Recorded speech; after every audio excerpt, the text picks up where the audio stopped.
யாருக்குமே பிடிக்காத காயை இந்த மாதிரி ஸ்டைலில் செஞ்சு கொடுங்க, கண்டிப்பாக விரும்பி சாப்பிடுவாங்க. கொஞ்சம் தேங்காய் எடுத்துக்கலாம்.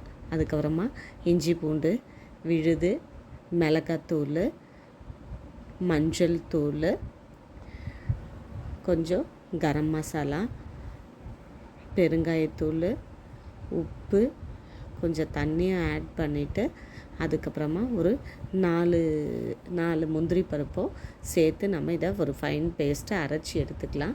அதுக்கப்புறமா அந்த பாவக்காவை நான் சின்ன சின்ன பீசஸாக கட் பண்ணிவிட்டு மேலே இருக்கிற அந்த சொரப்பாக இருக்கிற பகுதியெல்லாம் கொஞ்சம் சீவிட்டு இதுக்குள்ளே இந்த ஸ்டஃப்பை உள்ளே வச்சு நம்ம எடுத்து ரெடி பண்ணி வச்சுக்கலாம்.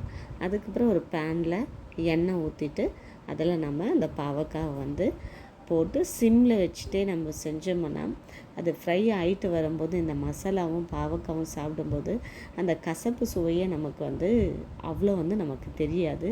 எல்லாருமே நல்லா சாஃப்ட் அண்ட் டேஸ்டியாக இருக்கும். ட்ரை பண்ணி பாருங்கள்.